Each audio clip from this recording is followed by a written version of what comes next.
I wanted to ask you about relativity and maybe bridging belief, or if it's necessary to bridge belief. For me, focusing with my inner being has become like almost like an automatic process for years, but something has come up that seems so sticky, and I'm wondering if I should try to bridge a belief about it, or just like feel the sensation of it and let it pass. Do you understand what she's asking? Should I ignore it? Which begs the question, can I ignore it? Because if you can ignore it, that's always the path of least resistance. Because if something's sticky, it's because of attention to it, which is causing resistance. So if you can ignore it, that's what we were talking to our friend about. There's a tendency to want so much to get to the bottom of something that you just hold unnecessary stickiness to you longer than is necessary. That's what unnecessary means, unnecessary. And I do that. I ignore things, except I had cancer years ago, and every year I have a checkup.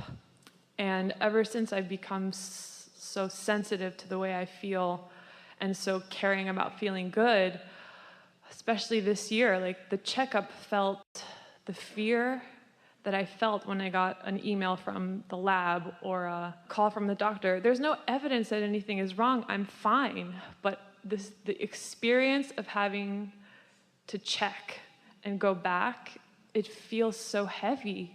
And it's only once a year, but it's so painful. So I don't know how to ignore it. Well, so let's talk about this. Let's talk about what the path of least resistance really is for you.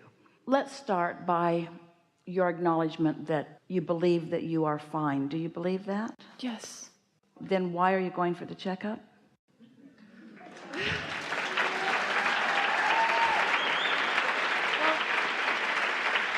It's all right. Even though you feel a little bit of discomfort, once you go for the checkup and they acknowledge that everything is fine, then do you feel relief? Yes. So we're going to trivialize this for you just a little bit. We want you to feel the relationship, the relevance. Just let this settle in just a little bit. Esther's standing at the baggage carousel, and the bags are going round and round and round, and she doesn't yet see her bag. She's seen a lot of bags for the second and third time, but she doesn't yet see her bag. So she's feeling worried. But in the context of her life, that worry is like one little piece of sand on the beach in relationship to all the other sand on the beach. And it's easy for her to know that, even though if I don't get my bag, it won't be convenient. And if I don't get my bag, I'll have to wear what I'm wearing on the stage, and that would not be good. And if I don't get my bag, I won't have my curling iron or my eyelash glue. But when you put it into context of everything, really insignificant and not worth the worry. Well, now, something that you're describing seems to most like you'd be much more justified in your worry if there was anything to worry about that was justified. If you can put it in the context of alignment or not, rather than outcome or not. The reason we trivialized it is because it's so easy for Esther to not let that be a big thing. She can turn that worry into something else really easily. Not so with something that's pushed your buttons. In other words, when that thought came, it wasn't just dissatisfaction, it took you into terror, because thoughts are sort of where you last left them, and things sort of started that way. It starts with something that's really simple, then it led to more and more and more and more and more. It led to a path that you don't want to go down again. The question that we want to put to you is, why would you let your mind go down that path when there's no justification for worry? You have to talk yourself into the understanding and the deliberate application of what you know about the law rather than about outcomes. We're going to give you something, and we really want you to hear this. At the time that all happened, you had a different vibrational mix, and the vibrational mix that you had going on at that time would allow the perpetuation of something like that. The vibrational mix that you've got going on now would not allow that. Okay.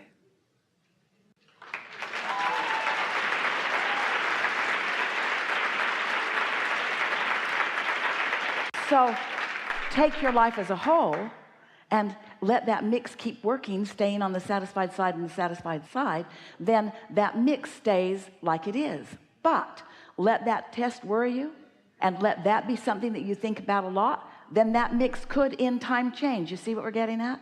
Yes. It's so nice to know. And no matter what, you have control. No matter what, it doesn't matter where you are on the emotional scale, you can bring yourself back to satisfaction. We never want to make it sound like that you ever reach the point of no return. You don't. You just reach the point of harder return and more that you have to go through. You had to have a lot of experiences that caused you to launch a lot of rockets of desires. And do you know, hear this, every time you live something that you don't want, there's a counterbalancing knowing what you do want.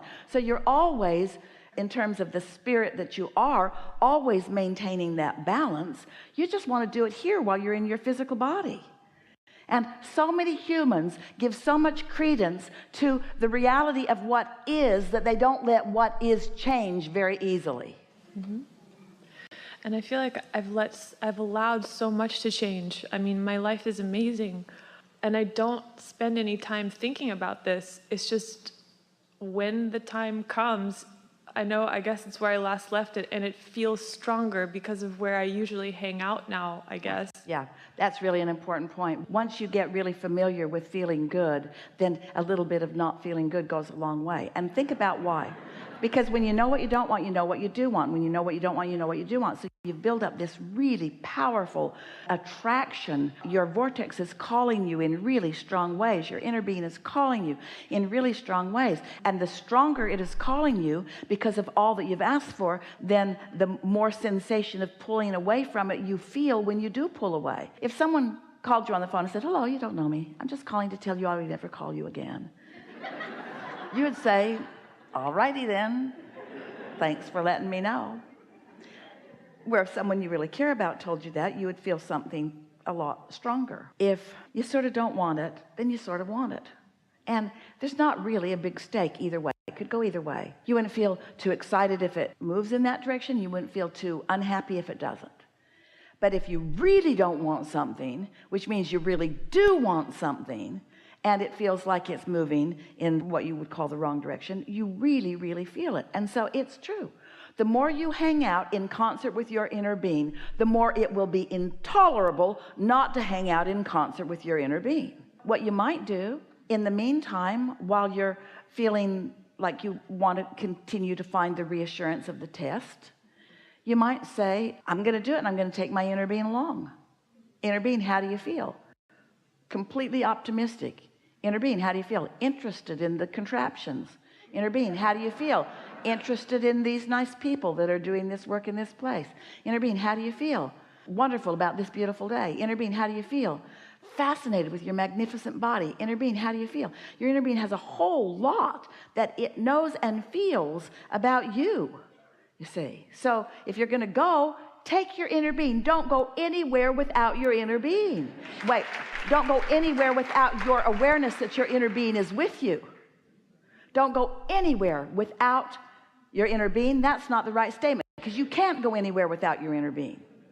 Don't go anywhere without your knowledge that your inner being is coming along with you. And that's why it felt horrible. You thought thoughts that your inner being didn't feel. So you invited your inner being along and then didn't hang around with your inner being. See how it is? Very clarifying, yes? Good time for a segment of refreshment.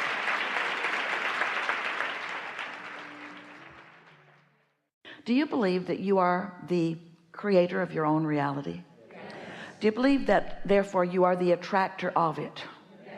And so as you are a vibrational offerer and therefore a vibrational asker and then a vibrational getter, our question to you is, are you getting what you want? And if you say sometimes or no, then what you are experiencing is sometimes being in the receiving mode of something either less than you want or in the receiving mode of flat out things you don't want, which means, oh, it's so simple once you put it this way. It means you have, maybe by default, maybe unconsciously, meaning you're not aware of what you're thinking, you just sort of do it out of habit. Do you ever do that? Do you ever just do things out of habit rather than thinking about them? If you're just doing it out of habit, then you may very well be carving out thought pathways to unwanted things. And what's so interesting is how you've been thinking those thoughts, you talk about them with your friends, you think those thoughts, you watch the television programs that support those thoughts, you think those thoughts, you think those thoughts, you think those thoughts, you think those thoughts until they are chronic within you. They are full-blown beliefs about things you don't want, and then you're surprised when they come to you.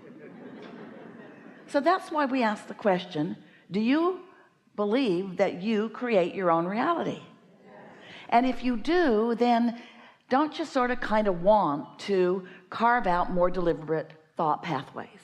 Don't you want to make the things you want able to find you more easily? Don't you want to light up about that rather than about the opposite? Which makes us want to ask you another question. What influence are you under? Are you under the influence of your inner being? Because if you are, then you want to feel good and mostly do, and therefore are in the place of opening thought pathways to what you want. But if you're under the influence of what is, of how it is, of something that's bothering you, then we get it. It feels logical that you ought to be able to point out that something is really screwy about that. And you certainly can. Just don't make it your life pattern. Point it out and then take the bounce, because when you know what you don't want, you know what you do want. So you could very well say, I don't want that. I sure don't want that. I really, really don't like that. That is disgusting to me in all of these ways. I don't want that. Throw a fit, but don't let it last too long. I don't want that. And in that, knowing what you don't want, you are launching rockets of desires about what you do want, because every subject is two subjects. And the intensity with which you don't want something is the same intensity with which you do want what's on the other end of that stick. So you are launching lots of rockets of desires. And as you are launching those rockets of desires, this vibrational frequency, this vibrational pattern, this vibrational streaming, this vibrational carving out of what you want is gathered for you by the larger part of you, the inner being part of you, the source energy part of you, the part of you that was you before you even knew that you were you, the part of you that still is mostly you, the mostly biggest part of you, even though you now know that you are you. That inner being part of you that remains non-physical, when you launch those rockets of desire, your inner being focuses upon your request and vibrationally becomes it. And that matters. That's such a big statement. That's such a big concept to understand.